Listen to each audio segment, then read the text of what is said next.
tribune, en fait, on l'a lancée il y a quelques jours, en fait, en milieu de semaine dernière, en partant d'un constat, en fait, c'est que une guerre, quelle qu'elle soit, elle se traite des deux côtés. Et pour le moment, effectivement, c'est vrai que c'est une question que beaucoup de gens se posent. C'est pourquoi les journalistes ne sont pas du côté de la bande de Gaza. Et il faut l'expliquer, c'est que nous n'avons pas accès à cette enclave palestinienne parce qu'elle est d'abord sous blocus depuis 16 ans. Et puis, il y a un siège total qui a été imposé. Donc on ne peut pas rentrer, on entre dans la bande Gaza qu'avec une autorisation des autorités israéliennes, et cela depuis 16 ans.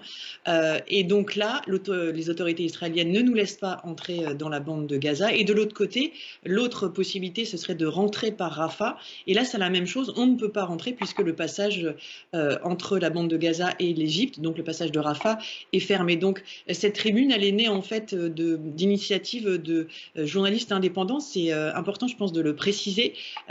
Et on s'est dit, il faut faire quelque chose, il faut demander cet accès, même si ça semble un peu, on va dire, farfelu.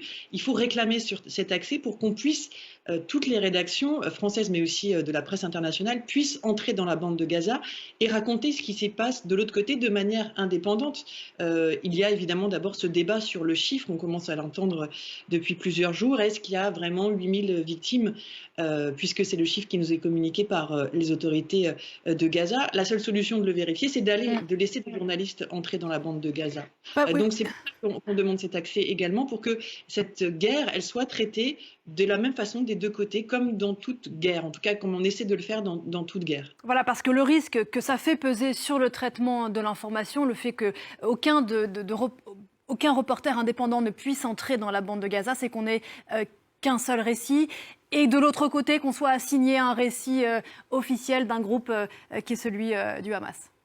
Oui, exactement. Et je pense que c'est pour ça qu'il y a autant de rédactions qui ont signé. On est à une trentaine de sociétés des journalistes qui signent cette tribune, et des médias très différents. Il y a France 24, bien sûr, mais il y a aussi beaucoup de presse écrite. Quasiment toutes les rédactions, je pense que c'est pas arrivé depuis longtemps, sauf le journal Le Monde, mais sinon, eh bien, toutes les rédactions quasiment ont signé, de BFM TV à Libération, en passant par Mediapart ou Le Figaro. Il y a aussi Reporters sans frontières, la Fédération internationale des journalistes, on ne va pas tous les citer, et ça représente plus d'une centaine de journalistes. C'est-à-dire que, en fait, quand on a lancé cette tribune, on ne pensait pas vraiment qu'on serait suivi autant, et ça montre ce besoin qui est, je trouve, sain, et qui, je trouve, en tout cas, on se disait hier soir avec des consoeurs et des confrères, qui est rassurant. Ça montre qu'aujourd'hui, on veut aller faire notre travail, et que c'est presque une folie de nous laisser à l'extérieur. C'est pas qu'on veut absolument prendre des risques, c'est pas du tout le cas,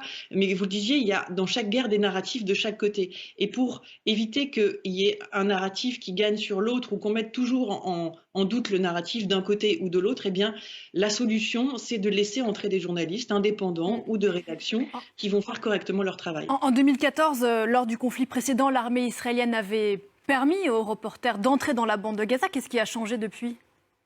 Alors 2014, ça a été la dernière fois où, lors d'une offensive, l'armée israélienne a laissé entrer les journalistes. Nous étions nombreux à l'intérieur. Il y avait des sortes de sas, en fait. Ils nous laissaient rentrer, par exemple, le lundi, puis ils nous laissaient ressortir le lundi d'après. Il y avait un roulement de journalistes. Et cette guerre de 2014 a été documentée. Un exemple, celui qu'on appelle des enfants de la plage. En juillet 2014, des enfants ont été tués sur la plage par une frappe israélienne, sous les yeux presque de journalistes. Nous étions là présents, et donc du coup ça a permis de documenter. Alors certes, Israël n'a jamais été condamné pour ce qui est pour quasiment tout le monde un crime de guerre, mais en tout cas nous étions là pour raconter. Donc, et depuis, alors impossible de savoir pourquoi les autorités israéliennes maintenant refusent, il faudrait leur poser la question, mais en tout cas depuis, lors d'offensives israéliennes, les autorités ne nous laissent plus entrer dans la bande de Gaza, et nous laissent entrer que quelques jours après pour constater les dégâts, mais pas pendant l'offensive. Je voudrais qu'on dise un mot enfin du deuxième objectif qui est très important de votre tribune, Céline Martelet. C'est appeler à la protection des journalistes. Selon une ONG qui s'appelle Committee to Protect Journalists, 28 journalistes ont été tués, dont 23 Palestiniens, 4 Israéliens et 1 Libanais depuis le début de cette guerre. Oui, et c'est l'un des points, effectivement très importants. Je n'ai pas la mémoire, des chiffres, mais je pense que ça fait bien longtemps qu'il n'y a pas eu dans une guerre autant de journalistes tués en si peu, de temps. Vous l'avez dit, 23 journalistes à Gaza, un journaliste, libanais, Issam Abdallah. Il y a une enquête, qui a été publiée hier par Reporters sans frontières, qui affirme, que la voiture en fait de Issam et de ses 6 confrères a bien été ciblée par l'armée israélienne.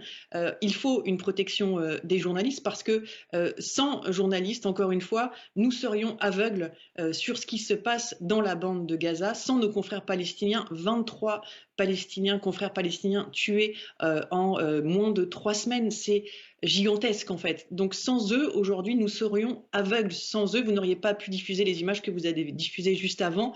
Et c'est très important de les protéger et de demander une protection internationale, non pas parce qu'ils sont juste journalistes, juste parce que c'est écrit dans le droit international, viser délibérément un journaliste est un crime de guerre en fait. C'est une base du droit international et tous les belligérants qui sont en ce moment dans cette guerre doivent respecter ce droit international et il est fondamental que les Occidentaux, les pays occidentaux appellent aujourd'hui au respect de ce droit international.